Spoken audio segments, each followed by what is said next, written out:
There has ever been magic in Gubat Banwa, and it is ever more concentrated here, in the Sword Isles, the center of the trichiliocosm. Makinaadmanon is a potent thing, it is less a source of power but a burning field of experiences, a differing state of being where one is exposed to the greater mysteries in life, and no answers are given to you, only questions, questions, questions. Across the Isles, a common name for magical knowledge is Makinaadmanon, which means erudition. Makinaadmanon can be gained with proper cultivation, study, meditation with the cosmic soul, or bargains and pledges with beings greater than who we are. Other beings might have Makinaadmanon as a consequent of their nature, such as gods and demons. There are many kind of Makinaadmanon, the magical lore to change the size of something, the magical lore to summon mystic flame, the magical lore to control the thunderbolt, the magical lore to heal others, the lore to levitate, the magical lore to become impervious to harm. There are many, many more. Application of Makinaadmanon into manipulation of the elemental forces is known as Busalian, once meaning just a healing art. Busalian now applies to anything that manipulates the natural world. Busalian cultivate Makinaadmanon through study of natural laws, memorization of magical formulas upon lontar and bamboo, as well as speaking with the invisible things, the spirit underworld, making bargains and memorizing incantations and mudras, hand signs, to affect the natural world. Busalian have evolved from just witches to specifically war witches. They have become indispensable artillery in war bands and armies henceforth in the Sword Isles, becoming natural counterparts to Lantaka. Gadasan and Apam Bukid, for example, use Busalian and Mambabarang liberally to supplement their artillery. The ability to mix Mudra and Mentala into a single seamless mystic martial art has proven to be exceedingly effective. However, Busalian fight with a mix of kinetic movement that interweave Mudra gesturing with intricate kick katas, Mentala utterings with dodges, and the planting of Mentala inscribed bamboo strips is combined with powerful lock punches. Why do you ply the land looking for forbidden knowledge? Answer the question, why do you chase after the dark and not use it for light? You hold limitless power in your hands, why inflict violence instead of healing the land? Your answer will never be enough, Sorcerer. Hello viewers and welcome to a brand new episode of Trashtalk on Gubat Banwa, where I talk about the various disciplines you can play as within. And in today's episode, let's talk about the Busalian. In case you didn't realize, Busalian is basically renamed and revamped version of Makinaadmanon. Why, I don't know, but either way, Busalian is still a witch, a style fully focused on screwing with enemies and generally being a public menace, also usually very squishy with only 6 health, alongside 3 speed, 1 jump, and +2 to your faith, which you will desperately need for plenty of firepower, as you can't exactly escape or outlast your foes. Busalian's trait, Elemental Bargain, lets you so that whenever you start your riv, you can pick an element you are attuned to give your attack an element even if they don't, and if the attack already does the effect of your currently attuned element, +1 attack teeth.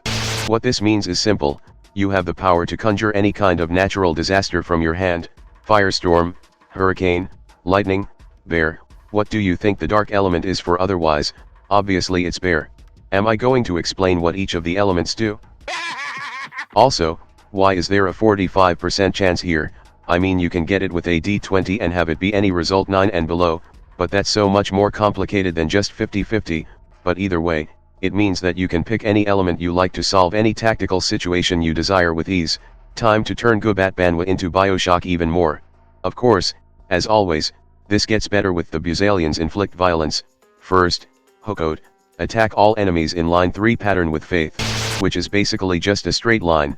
Fighter in the middle gets extra fried with +1d, much like being in a microwave, and is blown wide open. Wide open is also an actual status effect that basically just means you don't get the combo breaker.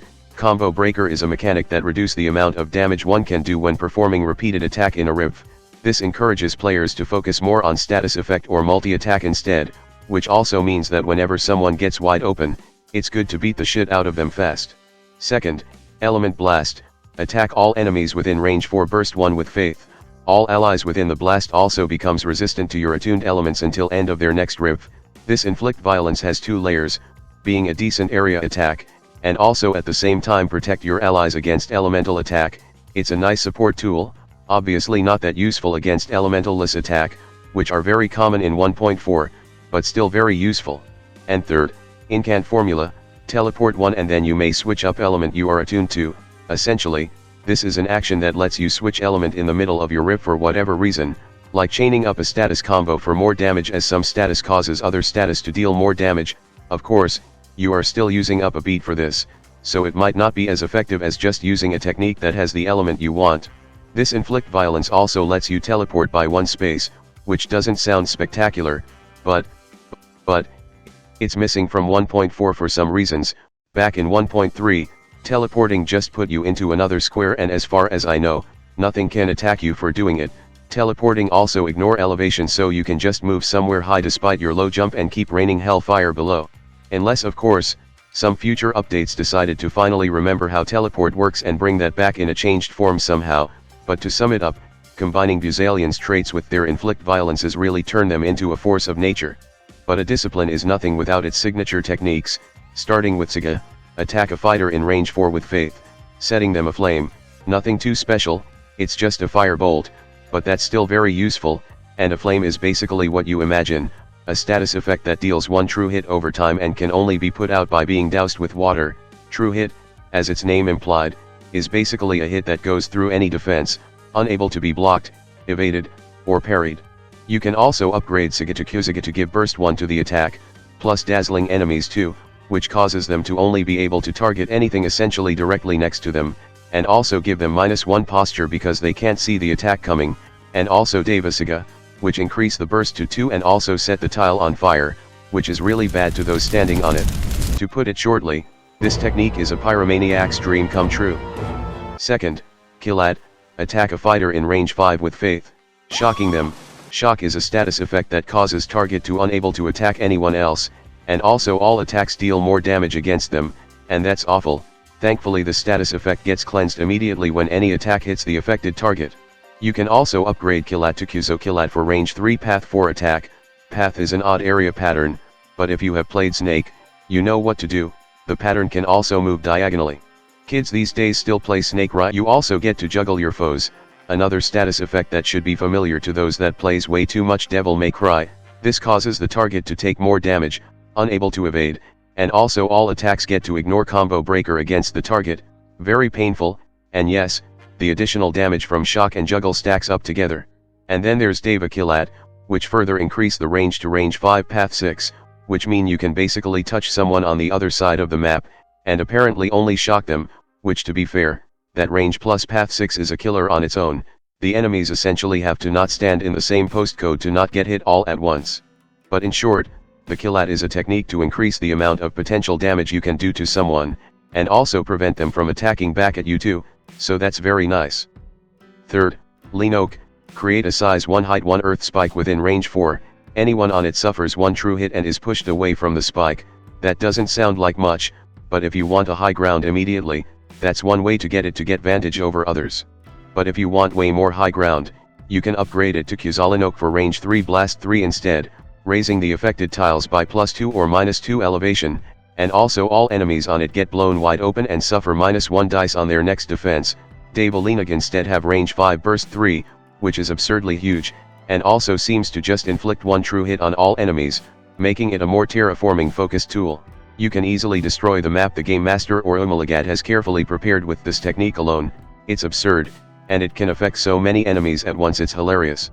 Finally, there's Debolina, and since there's only 4 techniques per discipline now, Baja Blast is gone. Attack one fighter in range 5 with faith, dousing and slowing them. Someone is definitely not moving much after this, that's for sure.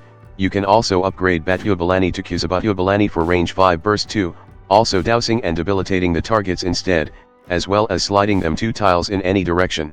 Debilitating is a status effect that just decreases the target's bravery and faith a bit, decreasing their damage potential slightly, not as effective as shock, but last way longer. Next there's Deva Debolina, which increase the range to range 5 burst 3, again, super massive, and slide people to 3 tiles instead. The forcing people to move part is a lot useful than you think, as you can easily separate or gather up enemies for whatever devious plan your warband has. After unlocking 2 of Busalian's signature techniques, you unlock Busalian's Enlightenment, Thunderbolt Body, which is almost unchanged from 1.3 version besides being a more streamlined version. Every time you start your riv, you gain 1 Gahum, a mote of spiritual power. When you make any faith attack, you can spend Gahum to add +1d to the attack per Gahum spent. You can also spend 1 beat to meditate and gain 1 Gahum. While you have 3 plus Kahum, start floating, which lets you ignore all terrains, and all your area attacks become overwhelming and skewering. Skewering just makes your attack go right through block, which is like a temporary HP. If you ever gain 6 Kahum, you fucking explode hard, gain 1 wound and lose all HP, and then inflict 3 true hits against all enemies in burst goddamn 5, which is almost the entire map. It's absurd. If you like to throw faith attack around, this enlightenment is going to be very useful. And after unlocking all of Busalian's signature technique, you unlock Busalian's Liberation, Sakuna, on Resound 4+, you may spend 2 beats to attack all fighters in 3+ tiles. How does that work? Well, presumably if it's based on 1.3 version, it was probably miswritten, and what it's supposed to say is 3+ tiles away, which mean you hit everyone that's 3+ tiles away from you, and everyone closer is safe. The attack is also done with Faith plus Faith. This attack is also overwhelming, skewering, true, and has another +1 true hit, in case it's somehow not fucking enough. Also choose the element of the attack, applying fictional effect as needed. Basically, everyone outside of that radius is going to experience the full power of a natural disaster, and that's not all. If you are ready, you can just let the Sakuna to strike you. This inflict 180 true damage to all enemies on battlefield, but you also fucking die, so basically, choose wisely. And that's basically it on Busalian, the master of magic that might just become too powerful for their own good. Anyway, that's all for now, and I will see you all next time. Hello there. If you like this video, please subscribe to my channel and click that notification bell button. If you really want to support my channel, you could visit my Patreon page, or buy me some coffee, links in the description. Anyway, have a nice day.